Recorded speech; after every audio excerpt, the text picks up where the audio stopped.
पढाइ गर्छौँ कस्ता रहेछ नै उसले भन्थे केपी दाइले के अरे इन्डियाबाट आएको कोरोना पढाइ रहेछ भनेर त्यस्तै छ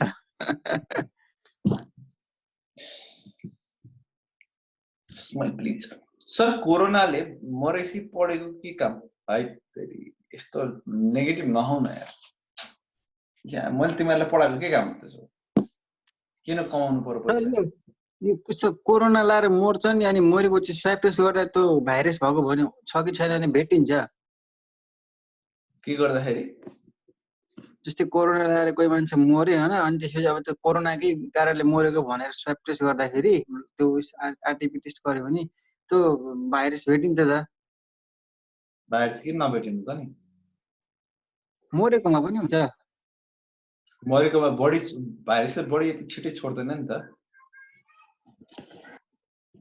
मान्छे पो मर्यो त भाइरस मरेको छैन नि भाइरस त पहिलो कुरा मर्ने कुरो पनि होइन त है भाइरस डिएक्टिभेट हुने कुरा हो त्यो कारणले गर्दाखेरि मान्छे मरिहाल्यो भने भाइरस कहाँ मर्छ त नि हामी पो मर्यो त ल शरीर मर्यो virus is there inside your cell त्यो त्यही छ त्यो अब केही समय लगाउँछ त्यसलाई त्यहाँबाट हुनलाई है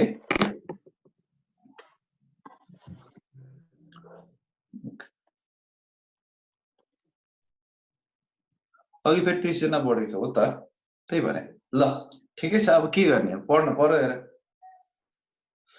लिपुलेक के हुन्छ लिपुलेक मलाई चाहिँ मेरो मनमा लागेको कुरो है जो एकदम दुःख लाग्दो कुरो छ लिपुलेक इन्डियाले फिर्ता गर्दैन या त्यो एकदम या त गर्दैन या त धेरै समस्या हुन्छ नि झै झगडा हुने इन्टरनेसनल फोरमहरु बस्ने धेरै लामो खेल भइसक्यो अनि बीचमा नेपाली जनताहरु थाक्छन् हार्छन् अनि छोड्दिन्छन् अनि सकिन्छ यो मेरो इन्टेन्सन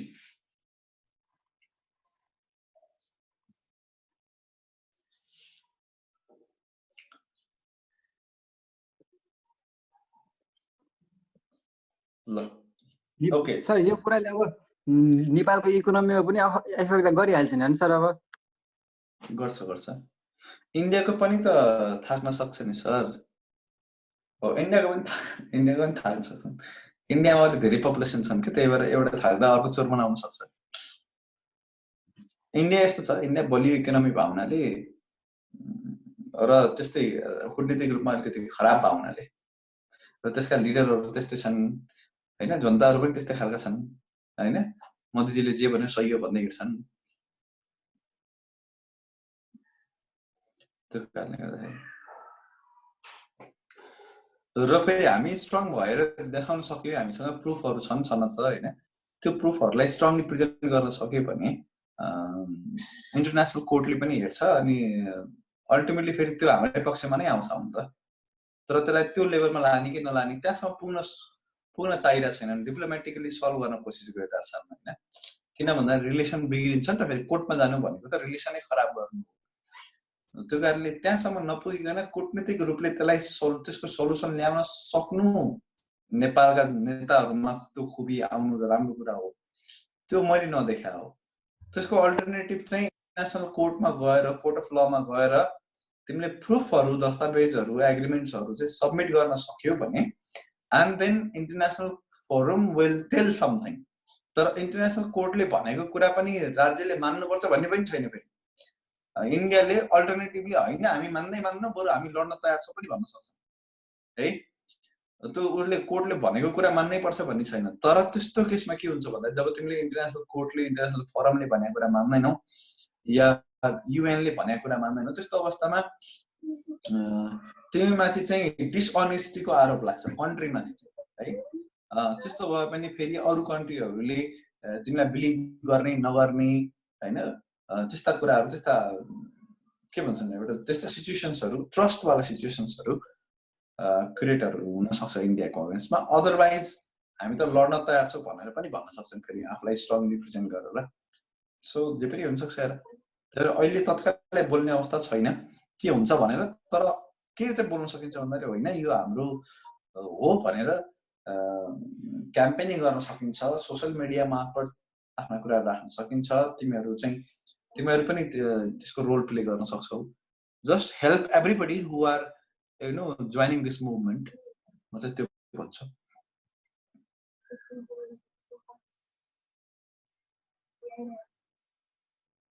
इन्डियाका फेरि यस्तो छ 4-5वटै न्युज च्यानलहरू चाहिँ एकदम खराब छन् है। तिनीहरूले जहिले पनि नेगेटिभ मार्केटिङ गर्छन्, तिनीहरूले पोजिटिभ मार्केटिङ गर्दैनन्। त्यो कारणले गर्दाखेरि सबै न्युज च्यानल भन्दा पनि खराब न्युज च्यानललाई हेरेर अहिले इन्डियनहरूले पनि आफै त्यसलाई चाहिँ सही हो भन्दैनन् है। Even Indian are also not relying on those news channel है। एबिपी को कुरा गर या न्युज 24 को कुरा गर है, they don't rely on these channels. Okay.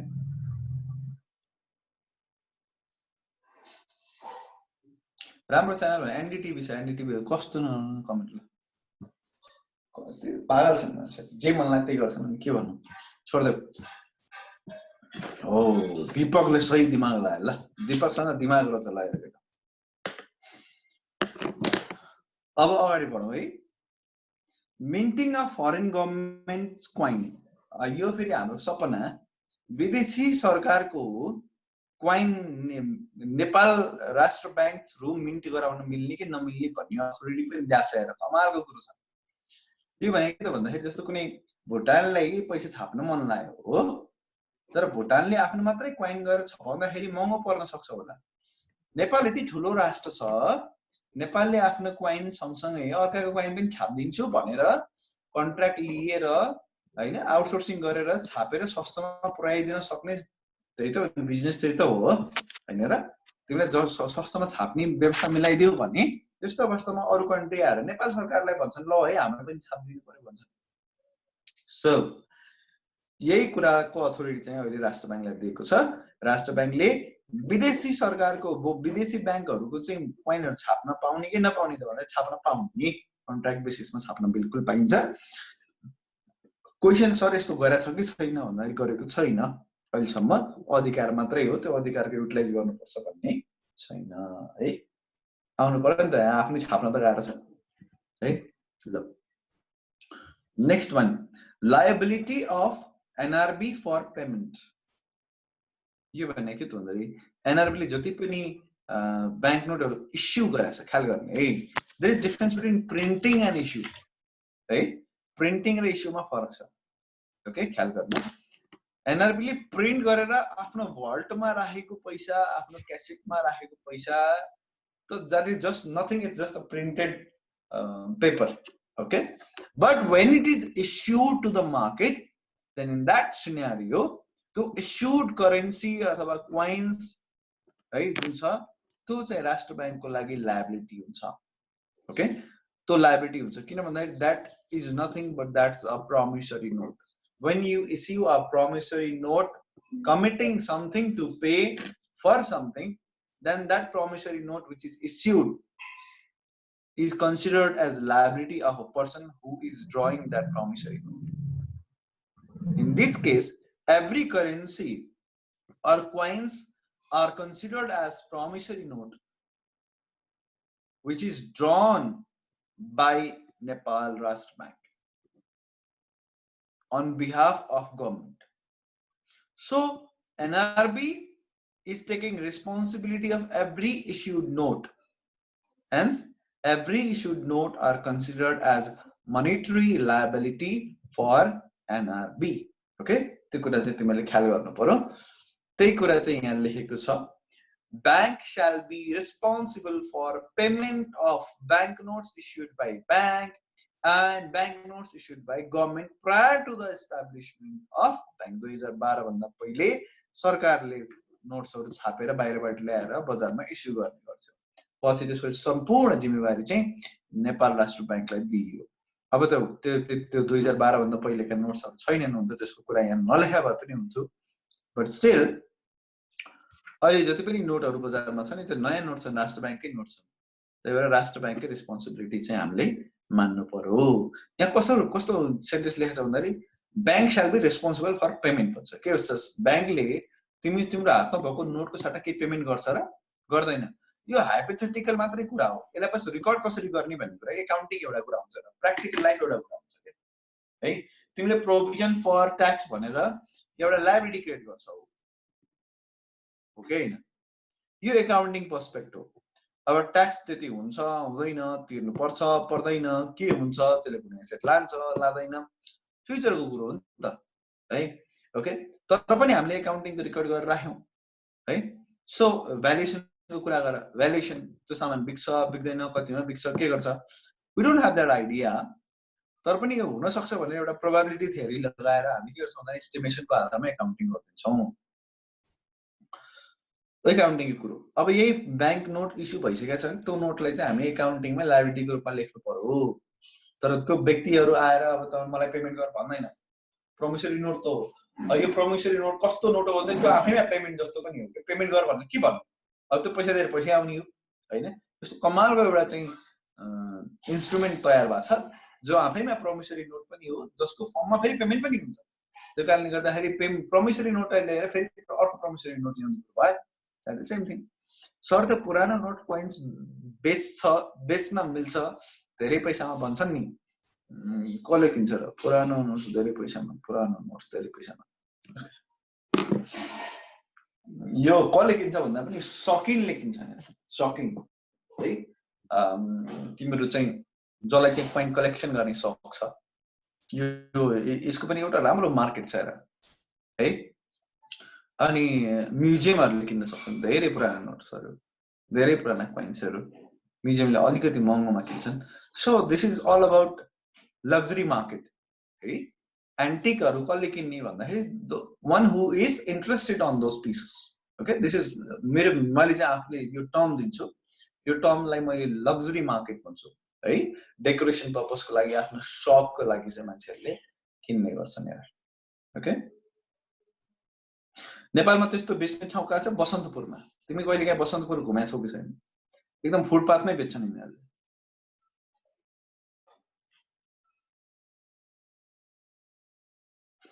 पुरानो ब्याङ्क नोट्स पाइन्छ, लिन्छ कि नै? लिँदैन। जो लिगल टेन्डर होइन त्यो लिँदैन।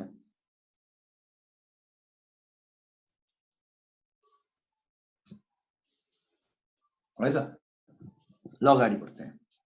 Utilisation of security to bond liabilities. अब हेर, मैले तिमीलाई के भनेको छु त, सेक्युरिटी छन् नि, जति भ्याल्यु बराबरको सेक्युरिटी हुन्छ त्यति भ्याल्यु बराबरको पैसा छाप्ने अनि इस्यु गर्न मिल्छ, त्योभन्दा धेरै त्यो गर्न मिल्दैन। सो जुन पैसा बजारमा इस्यु भइसकेको छ त्यसको ब्याकएन्डमा त्यसलाई सेक्योर गरेर राख्ने हैन, सपोर्ट त हुनु पर्यो नि, एसेट त हुनु पर्यो नि है, ओके। सो त्यो एसेट चाहिँ सेक्युरिटीको रूपमा चाहिँ हामीसँग रहिरहन्छ, जुन हामीले चाहिँ पहिला सेक्सन 52(2) मा पढाएको थियौँ। फरेन नेचरको सेक्युरिटी जस्तो गोल्ड, सिल्भर, फरेन एक्सचेन्ज हैन, फरेन बिल्स अफ एक्सचेन्ज, यो 50% सरकारले दिएको बिल्स अफ एक्सचेन्जको कुराहरू गरेका थियौँ। यो सेक्युरिटीको रूपमा कसको लागि त्यो पैसा जो चाहिँ छापेर बजारमा इस्यु भएको छ त्यसको रूपमा चाहिँ यो हामीले सेक्युरिटी राखेका छौँ। If there is a backing security, then only that money bears the value. If there is no underlying security, then that money will not bear any value. Suppose zero asset zero liability को एउटा company establish हुन्छ है, zero asset zero liability को एउटा company establish हुन्छ, अनि त्यो कम्पनीको शेयर्स बनाइन्छ। शेयर्स चाहिँ सपोज 1000 वटा युनिट्स चाहिँ शेयर तयार गरिन्छ, तर त्यो शेयरको साटोमा पैसा लिन्छ न दिन्छ भनेपछि के यो एक युनिटको भ्यालु बजारमा के होला? युनिट अफ शेयरको भ्यालु बजारमा के हुन्छ त?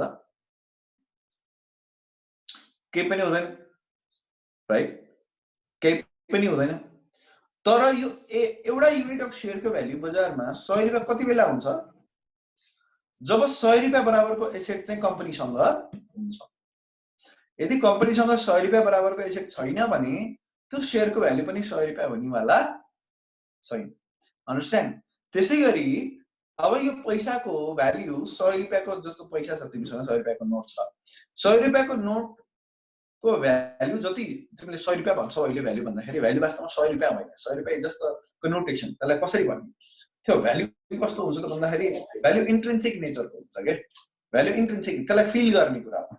100 रुपैयाँको भ्यालु कति भनेर तिमीलाई कति मजा आउँछ त है तिमीलाई मैले 100 रुपैयाँ दिए भने कति मजा होला 10,000 दिए भने कति मजा होला हैन 1 लाख दिए भने कति मजा होला the feel you have considering you are rich now है कति रिच भयो त तिमी 100 रुपैयाँको भ्यालु बराबरको रिच अनि 10,000 रुपैयाँ भ्यालु बराबरको रिच अनि त्यसपछि 1 लाख भ्यालु बराबरको रिच त्यो रिचनेस जुन छ नि त्यो रिचनेस भनेको के त भन्दा न what you can afford in your life के हो त्यो फिलिङलाई चाहिँ यो कहीँ लेखा हुँदैन यसको डेफिनेसन पनि छैन when you say value when you use the word value भनेको what feelings of richness you have when you have that asset त्यसलाई चाहिँ भ्याल्यु भनिन्छ के त्यो भ्याल्यु हरेक व्यक्तिमा फरक पर्न सक्छ बट पैसाको केसमा त्यो भ्याल्यु व्यक्तिले डिसाइड गर्ने भन्दा पनि मार्केटले डिसाइड गर्छ र फिलिङ त अब अलग अलग फरक पर्ने भइहाल्यो जस्तो 10,000 रुपैयाँ कसैको लागि एउटा भ्याल्यु होला 10,000 रुपैयाँ अर्काको लागि अलग भ्याल्यु होला अब यो त गाह्रो हुने भयो पर्सपेक्टिभ कुरा भयो त्यही भएर यसको अब त्यसलाई चाहिँ इकोनोमिक टर्ममा कसरी भ्यालुएसन गर्ने त भन्दाखेरि त्यो 10,000 रुपैयाँले के आउँछ त बजारमा सामान हो that is the value of that 10,000 rupees okay यसलाई पर्चेजिङ पावर प्यारिटी थ्योरी पनि भन्छन् भनेर तिमीलाई पहिले भनिसकेका थिएँ है अब when you talk about the value of money it is not a denomination of money यो दिमागमा राख्ने यो स्टुडेन्टले भुल्छन् पनि अब फ्युचरमा यो कुरा गर्दै गर्दा you will forget and silly stupid questions-हरु तिमीले अरूलाई सोध्न जान्छौ है so when you talk about value of money it is not the denomination it bears 100 rupees is not the value of money the feelings you have the feelings of richness the feelings of availability resourcefulness is the value of that 100 rupees so त्यही 10,000 ले केही कुरा धेरै आउँछ केही कुरा थोरै आउँछ कुरा एक्ज्याक्टली है 10,000 ले केही कुरा धेरै आउँछ केही कुरा थोरै आउँछ अन्डरस्ट्यान्ड केही कुरा के हो त केही कुरा तिमीले खली किन्दै छौ कि तेल किन्दै छौ खली भनेको त्यो त्यसबाट निस्किने चक्करलाई भन्छ तो किन्दै छौ कि तेल किन्दै छौ obviously तिमीले धान किन्दै छौ कि चामल किन्दै छौ फरक पर्छ नि त understand okay because धान र चामलको भ्यालु फरक छ नि राइट हो अब तिमीले चाहिँ त्यो 10,000 ले कति धान आयो त्यो धानको तिम्रो लागि value that is the value of 10,000 rupees है okay I think यो पोइन्टलाई तिमीले बुझ्यौ होला जस्तो लाग्छ मलाई त्यही भएर let's not be confused with the value and denomination है 100 रुपैयाँ भने कति भ्यालु is the question के 100 रुपैयाँ is not the value है अब त्यो पैसाको भ्यालु भन्ने कि सामानको भ्यालु भन्ने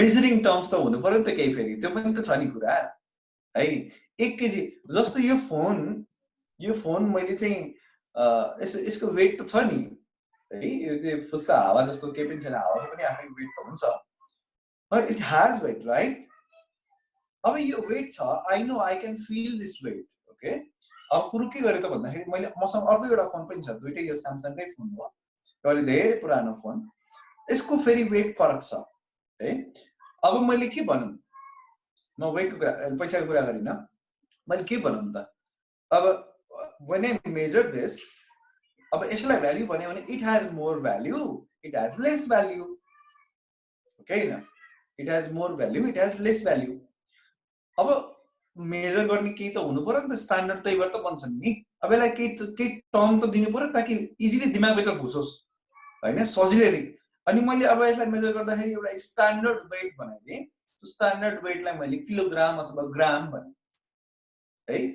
अनि त्यसपछि एउटा युनिट बनाए मैले सपोज अनि त्यसपछि यसलाई मेजर गरे यसलाई मैले के भने त भन्दाखेरि यो 300 ग्रामको रहेछ भने एउटा 1 ग्रामको एउटा स्पेसिफिक वेट डिफाइन भइसकेपछि यो 600 ग्रामको भने now I can find out कि 300 ग्राम र 600 ग्राम भने कस्तो फरक रहेछ त अब मलाई के हुन्छ सजिलोको लागि यो 300 यो 600 ग्रामको हो यो 300 ग्रामको हो now people talk about 600 gram and 300 gram they will not talk about the weight the feeling it has त कति सजिलो भयो नि त 300 ग्राम र 600 ग्राम भन्दाखेरि त्यसले मासु लिन जाँदाखेरि 1 केजी भन्न सजिलो भयो नि त है बट 1 केजी को फिलिङ पनि त छ नि हैन त्यसको मजा पनि त छ नि फेरि है त्यही भएर त भ्याल्यु भनेको फिलिङ भएर ultimately the richness the resourcefulness भन्छु मैले यो अरूले भन्ने टर्म होइन मैले आफूले फिल गरेको I find it a resourcefulness is value त्यसलाई मेजरिङ गर्ने त बाँकी सबै मेजरिङ युनिट मात्रै हो के मेजरिङ युनिट फरक पर्नुहुन्छ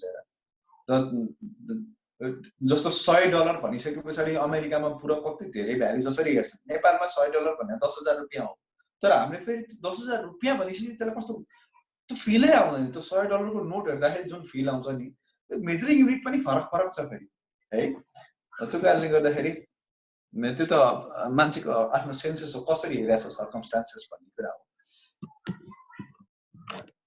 पैसाको भ्याल्यु भन्ने के सामानको भ्याल्यु भन्ने त बुझ्यो होला हैन भ्याल्यु जहिले सामानको हुन्छ अब पैसाको पनि भ्याल्यु हुने भयो पैसा पनि त एसेटै हो नि हैन त्यसलाई एक्सचेन्ज गर्न मिल्छ भनेपछि पक्कै पनि त्यो एसेट हो है भनेपछि पैसाको पनि त भ्याल्यु छ तर पैसाको कति भ्याल्यु छ त फेरि you cannot just see that money and say something okay पैसाको भ्याल्यु भने त्यसलाई चाहिँ त्यो इन्टरचेन्ज गर्ने मिडिया मात्रै भएको हुनाले त्यसले के एसेटसँग चाहिँ इन्टरचेन्ज गर्न मिल्छ त्यो एसेटसँग कम्पेयर गर्ने हो सायद $100 भ्याल्यु भनेको मेरो लागि एउटा किताब हो है तिम्रो लागि एउटा कपी हुन सक्छ रजिस्टर हुन सक्छ अर्को व्यक्तिको लागि आजको लागि मोमो हुन सक्छ मोमो नास्ता लागेर खान मन लागेर छ भने है सो $100 को भ्याल्यु त फरक पर्दो रहेछ हेर र अल्टिमेटली सजिलो के भयो त measuring unit $100 has something to do with the economy. It can give you something, right? It can give you something. त्यसपछि बजारमा जाऊ घुम भेटाऊ $100 मा जे भेटिन्छ that is the value of $100 हैन बजार नगइकन $100 को भ्यालु थाहा हुँदैन है बजारमा जाऊ घुम $100 मा जे लिन मिल्छ that is the value of $100 okay अब त्यो $100 लाई ब्याकिङ गर्ने त केही त हुनु पर्यो मैले शेयर्सको जस्तै कुरा गर्दैछु जुन जुन प्रमिसरी नोट छ त्यो प्रमिसरी नोट $100 को हो भन्नलाई $100 भ्यालु बराबरको ब्याक एन्डमा एसेट हुन अन्डरलाइङ एसेट भन्छ त्यसलाई सपोर्टिङ एसेट हुन जरुरी छ ओके आई थिंक क्लियर भयो होला है के छ यसमा कुनै क्वेशन छ भन्ने भन otherwise we can move ahead section 57 मा गए है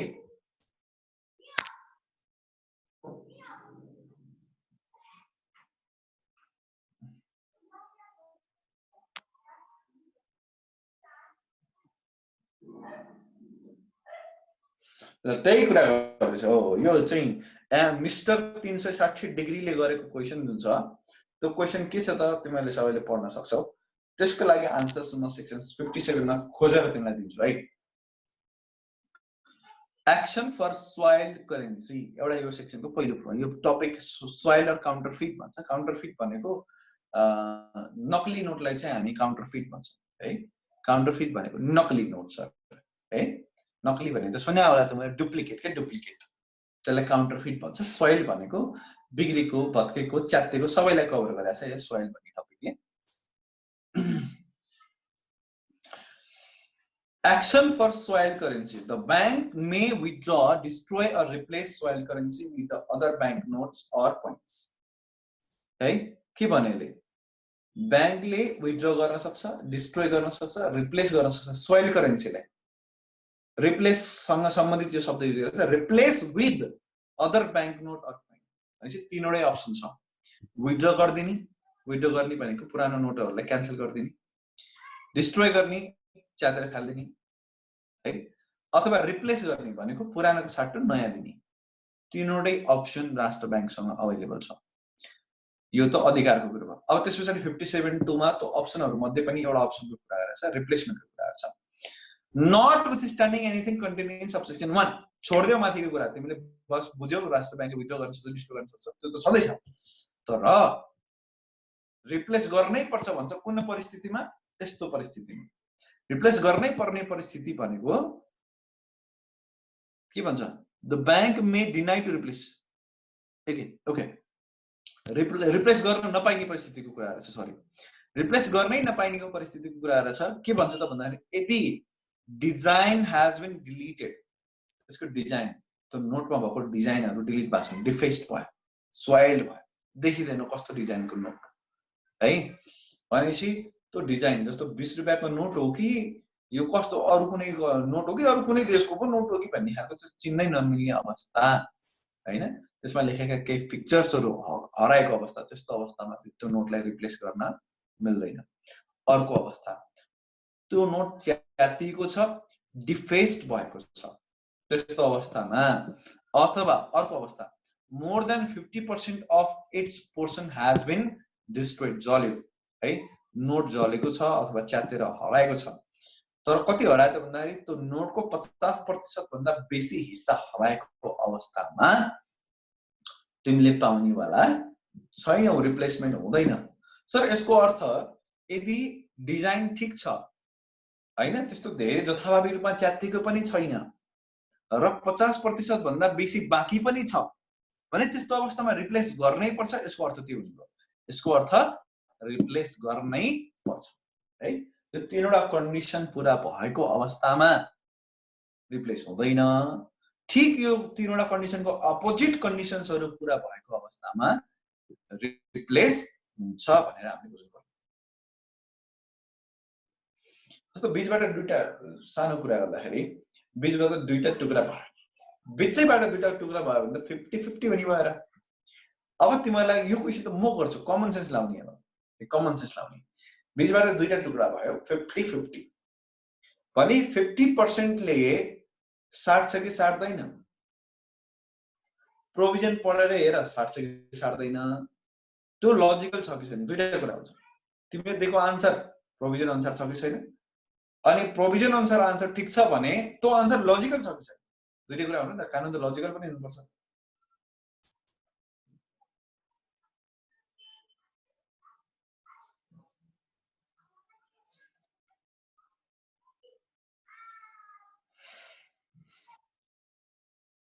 ओके ल, साट्छ सर भन्ने कुरा आयो। नम्बर छ भने साट्छ सायद, तर डिफेस्ड अर डिजाइन अटेको हुनु भएन। ओके, तर डिफेस्ड डिजाइन अटेको हुनु भएन, स्टन भएछ भन्या छ। ओके,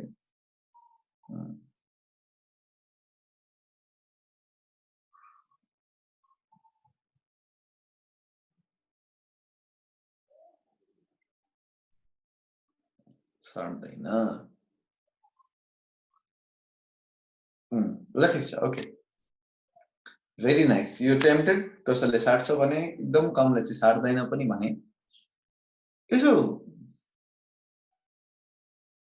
पसलमा त लिन्छन्, पसलमा लिँदैनन् नि त्यसरी च्यातेको नोटहरू, ब्याङ्कले मात्र लिन्छ।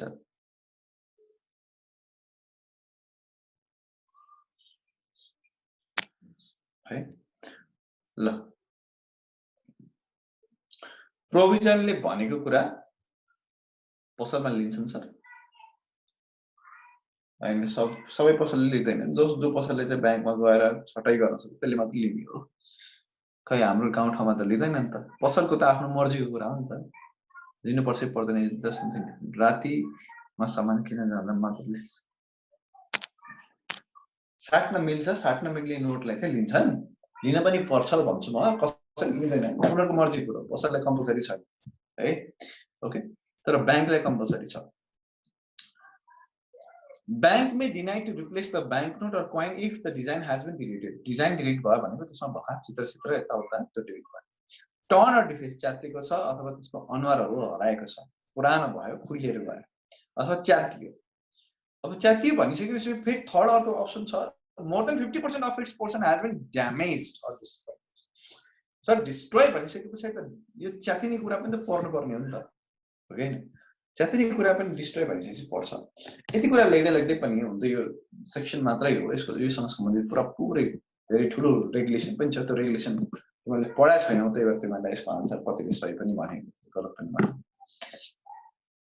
के छ त भन्दाखेरि यदि 1/2 है यसरी होरिजोन्टली च्यातेर हुँदैन, होरिजोन्टली च्यात्यो भने पैसा पाइँदैन। भर्टिकली च्याते छ भने 50% अबोभ भएको अवस्थामा जसले 50% अबोभ नोट लगेर जान्छ त्यसले पैसा पाउँछ, जसले 50% मात्रै लगेर जान्छ त्यसले पैसा पाउँदैन। मेरो क्वेशन त्यो 50% मात्रै लिएर जाँदाखेरि पाउँछ पाउँदैन, लको हिसाबले त पाउनु पर्ने हो। तर पाउँदैन। किन पाउँदैन भन्दा तिमीले 50% लगेर गयो, एउटा हाफ। अर्को व्यक्ति जससँग अर्को रिमेनिङ 50% छ त्यसले पनि लगेर गयो भने त दुईटैले पाउने अवस्था भयो। एउटा नोटको लागि दुईटैले फेरि त्यो पैसा पायो भने त गजबको खेल भयो। मैले त्यही गर्छु। फेरि मैले के गर्छु त, ब्याङ्कबाट लोन लिन्छु होइन, यताउता गरेर च्यातेर आधा मैले लिएर जान्छु, आधा भाइलाई लगेर जान लाउँछु। सही बिजनेस भयो नि त यो। अनि त्यसपछि राष्ट्रिय ब्याङ्कले गरेर ल यो नोटहरू च्यात्दै भन्छु। अनि त्यस पछाडि चाहिँ ओके, सो 50%ले मात्रै चाहिँ यो त तिमीले 21 दिनमा पैसा डबल भन्थ्यौ, म त 1 दिनमा पैसा डबल गरिदिनु भएछ है। नोटको नम्बरसँग त्यस्तो खासै मतलब हुँदैन। पोर्सन अफ हामी नम्बर भन्ने चाहिँ गाउँघरमा चलन छ त। नोटको नम्बर हुनुपर्छ कि पर्दैन सर भन्नेसँग मतलब भएन, कति पोर्सन अफ नोट चाहिँ कति बाँकी छ सँग मात्रै मतलब हुन्छ। 50% भन्दा माथि बाँकी छ भने त्यसको पैसा पाइन्छ। नम्बर अलिकति त्यहाँ छ होला छैन होला, but still you can get the money. Okay, यो गाउँठाउँमा मात्रै यो नम्बर हरायो भयो अब पैसा पाइँदैन यो त्यस्तो चाहिँ छैन सिस्टम है। ओके, नोटमा नम्बर हुनु भनेको त जस्ट रिकर्डिङ पर्पसको लागि मात्रै हो। ओके, गभर्नरको साइन चाहिन्छ भन्छन् कसैले नम्बर त्यो चाहिँ त्यहाँ मेटिन भएन भन्छन् होइन, त्यो बस गाउँठाउँमा चलाउनलाई मात्रै। पैसा जलाएको किन हो सर? तिमीले इन्डियाको भिडियोहरू हेर न, पैसा जलाएको यतिकै राष्ट्र ब्याङ्कले पनि पैसा जलाउँछ त, क्रस गरिदिन्छ धरेर पारेर, तिमीले धुरा पारेर फालिदिन्छ। पुरानो नोटहरूलाई जलाइने चलन छ है, रिइस्यु हुन सक्ने चान्स भयो हुनाले, अथवा कसैले त्यो पैसा फेरि पुरानो नोट्सलाई चाहिँ जलाइन्छ है। ल कम्पेन्सेसन टु द ओनर जलाउने चलन छ, जसलाई पनि हुन्छ, अथवा त्यसलाई चाहिँ क्रसरमा हालेर एकदम टुक्रा पारे पनि हुन्छ, जे हुन्छ। Compensation to the owner of the notes or coins, अब जस्तो जसले नोट लिएर आयो अथवा जसले चाहिँ अब कोइन यसो बाँगेको कोइन लिएर आयो त्यसलाई कम्पेन्सेसन। ब्याङ्कले के गर्छ त, ब्याङ्कले कम्पेन्सेसन दिन पनि सक्छ, फेरि ब्याङ्कको मर्जीको कुरा हो भनेर भन्छ। ब्याङ्कले कम्पेन्सेसन दिन पनि सक्छ, ब्याङ्कले कम्पेन्सेसन नदिन पनि सक्छ भनेर है। सर यसको अर्थ के भयो त, कि 50% भन्दा बेसी नोट लगाएर गइसके पछाडि ब्याङ्कले यो होइन भनेर भन्न सक्छ त, इज द क्वेसन के। रेगुलेसनमा चाहिँ त्यहाँ लेखिदिएको छ, प्रपरली के लेखेको छ भने हामीले प्रोभिजनमा त्यही माथि 50% मात्र लेख्छ नि त होइन। प्रोभिजनमा 50% लेखे पनि रेगुलेटरी फ्रेमवर्कको कुरा गर्दाखेरि कसैले 50% भन्दा बेसी एकदम राम्रै नोट जसमा बाँकी फिगर्सहरू एकदम ठिक छन्, ओके छ भने त्यस्तो अवस्थामा ब्याङ्कले साथ दिन्छ है, त्यसको सामान नयाँ नोट दिने चलन छ। तर यसरी जथाभावी दिँदैन कि, किन भन्दाखेरि ब्याङ्कको पनि त पैसा त्यो छाप्नलाई, नयाँ नोट छाप्नलाई त पैसा लागेको छ नि त होइन र। 4-5 रुपियाँ 1000 रुपियाँको नोटको कुरा गर्ने हो भने एउटा नोट छाप्नलाई 6 रुपियाँ लाग्छ। तिमीले त्यसरी गरेर तिमीले पुरानो त नभनौ, एउटा कुनै नोट छ तिमीले तिम्रो गल्तीको कारणले तिमीले च्यात्यौ है, च्यातेर होइन ब्याङ्कले त दिइहाल्छ नि भनेर तिमीले त्यो नोट लगेर गयौ। नोट लगेर गइसके पछाडि ब्याङ्कले दिँदा ब्याङ्कले त सोच्नु पर्यो नि त, इट इज देयर कस्ट। तिमीलाई नयाँ नोट दिनु भनेको त ब्याङ्कको लागि त कस्ट हो। एउटा नयाँ नोटको लागि त ब्याङ्कलाई कति रुपियाँ परिरहेछ, ब्याङ्कलाई 6 रुपिस 7 रुपिस परिरहेछ। सबै व्यक्तिले त्यस्तै गर्न थाल्यो भने त ब्याङ्क घाटामा जान्छ यार, कसरी अपरेट गर्ने। त्यो कारणले गर्दाखेरि चान्सेस ब्याङ्कले चाहिँ चार्ज कटाउन सक्छ, जस्तो 1000 रुपियाँको पुरानो अथवा च्यातेको नोट लगेर गयो तर 50% अब बाँकी छ भने 10 रुपियाँ 15 रुपियाँ काटेर होइन पैसा चाहिँ रिमेनिङ पैसा चाहिँ तिमीलाई दिने, त्यस्तो खालको सिस्टम चाहिँ छ नेपालमा है। अब यति भएपछि त प्रब्लम सल्भ भयो नि त, दुईटै हामीले इस्यु पनि हेर्यौँ त्यसको सल्युसन पनि हेर्यौँ है। Circumstances where compensation is not paid to the owner, बिल्कुलै कम्पेन्सेसन पे नै नगर्ने सर्कमस्टान्सेसहरू यहाँ छन्। त्यो बाहेकको सिचुएसनमा कम्पेन्सेसन पे गर्न सक्छ भनेर भन्छ, पे गर्छ नर्मली, त्यसको लागि फ्रेमवर्क छ। पे नै नगर्ने सर्कमस्टान्सेस चाहिँ यहाँ छन् अरे, जस्तो outer appearance of which is changed, बिल्कुल दुनियाँ नै बदलिदियो, अनुहार चेन्ज भयो, त्यसमा कलरिङ, बच्चाले चाहिँ यहाँ चित्र बनाएको छ, कलरिङ गरेको छ, के गरेको छ, जसको अनुहारै चेन्ज भयो त्यस्तो खालको नोट चाहिँ सर्टै हुँदैन अथवा त्यसको ठाउँमा कम्पेन्सेसन पाइँदैन। अर्को काउन्टरफिट कोइन्स भनेको कोइन्सको डुप्लिकेट कोइन्सहरु कोइन्सको डुप्लिकेसी बडा सजिलो छ है